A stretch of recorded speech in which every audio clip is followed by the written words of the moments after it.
¿Cómo están jóvenes y señoritas de segundo de secundaria? Bienvenidos a una sesión más. Ya estamos a punto de terminar nuestro contenido. Esta vez nos vamos a introducir a la unidad número 7, que se llama Química, Notación y Nomenclatura.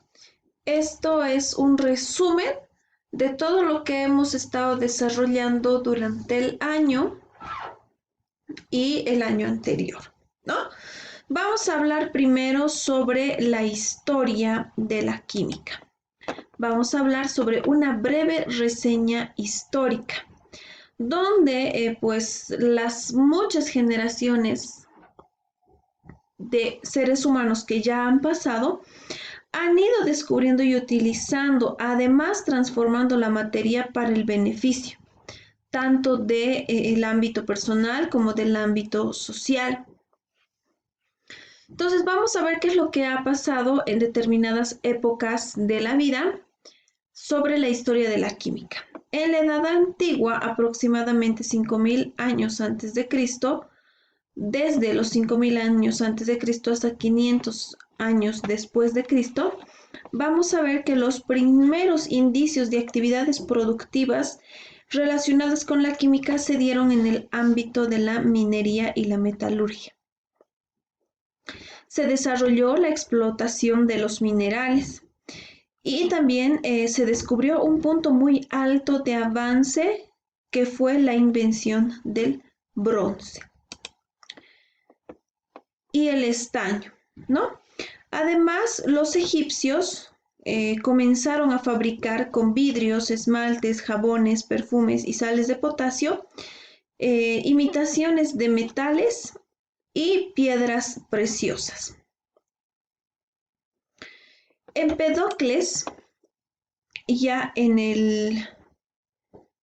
antes del siglo IV antes de Cristo, determinó o estableció la existencia de 4 elementos fundamentales en la Tierra, de los que estaba hecho la materia, ¿no? Tierra, fuego, aire y agua. Empedocles decía que esta era la base de la materia. Así también, en la Edad Media, aproximadamente entre 500 a 1500 después de Cristo, el principal desarrollo de la química se centró en la alquimia, donde los árabes y europeos se propusieron el objetivo de convertir a los metales innobles en nobles. Como ser el plomo, querían convertirlo en oro. Si esto hubiera sido posible, se hubiera encontrado lo que se llamaría la piedra filosofal, ¿no? En esta misma época se buscó encontrar el elixir de la eterna juventud con la que se podría conseguir la inmortalidad. En la Edad Moderna, ya más o menos entre 1500 y 1800 después de Cristo, se dividió en 3 procesos fundamentales. La iatroquímica, que más o menos se dio en el siglo XVI, donde Paracelso transformó la química o la alquimia en iatroquímica, llamada también química media.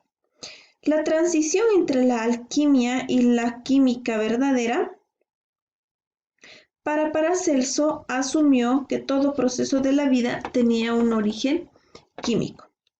Tenemos el periodo renacentista, ¿no? Donde más o menos en la Edad Media se empezó a utilizar el método científico para la investigación y Robert Boyle estableció el concepto moderno de elemento químico. Por otra parte, George Stahl, en la misma época del periodo renacentista, propuso la teoría del flogisto. Ya a fines del siglo XVII, Antoine Laurent Lavoisier resultó refutar la teoría del flogisto mediante una constante de la balanza en la que encontró que no había modificaciones de la masa cuando las reacciones químicas u otros procesos se realizaban en recipientes cerrados. Por lo tanto, estableció que la materia no se crea ni se destruye, solo se transforma. Ya en el siglo XIX y siglo XX ocurrieron varios sucesos muy importantes. En 1800, John Dalton propuso la teoría atómica y propuso un modelo atómico. En 1828, Friedrich Wöhler logró la síntesis de la urea a partir de compuestos inorgánicos. En 1871, Mendeleev construyó la primera tabla periódica de los elementos. En las últimas décadas de los siglos XIX, los esposos Curie y Pierre Curie trabajaron con elementos radioactivos. Y ya finalmente, a inicios del siglo XX, en medio de una gran revolución en la química y física, comenzaron a postularse teorías de Einstein y la de los estudiosos de la física cuántica. Después de haber visto un poco sobre la teoría, ahora vamos a hablar sobre las combinaciones binarias hidrogenadas inorgánicas. Vamos a hablar sobre los hidruros metálicos, hidruros no metálicos, óxidos metálicos y los óxidos no metálicos. Vamos a comenzar con los hidruros metálicos. Estos resultan de la combinación de un metal y un hidrógeno. También se puede utilizar o se los puede nombrar a través de las tres nomenclaturas tradicional, stock y UPAC. Para la tradicional vamos a utilizar el nombre genérico hidruro y el nombre específico del metal.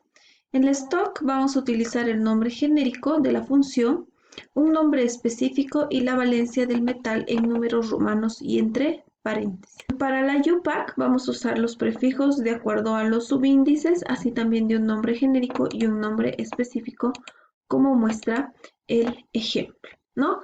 También es importante tomar en cuenta que para la tradicional, si el elemento cuenta con una sola valencia, pues se utilizará la preposición de, y si cuenta con dos valencias, pues se utilizará las terminaciones oso o ico según corresponda.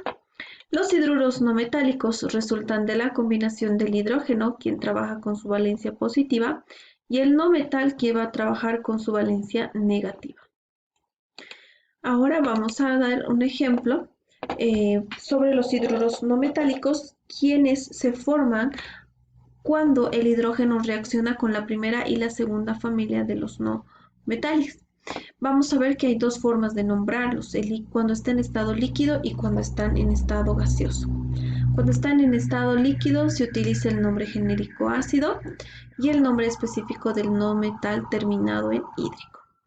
Para el estado gaseoso, el nombre del no metal terminado en uro seguido de la palabra hidrógeno, como podemos ver en el ejemplo.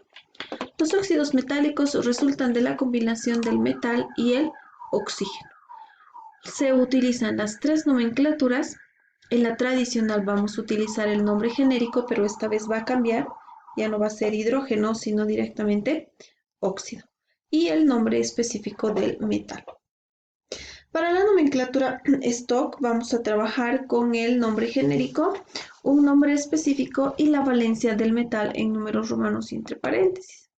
Asimismo, para la UPAC vamos a utilizar los prefijos de acuerdo a los subíndices, ¿no? Y en los óxidos metálicos vamos a utilizar la misma tablita, que si tiene una sola valencia se utiliza la preposición en la tradicional, y si tienen dos valencias pues corresponde utilizar oso o ico según con qué valencia estemos formando el compuesto.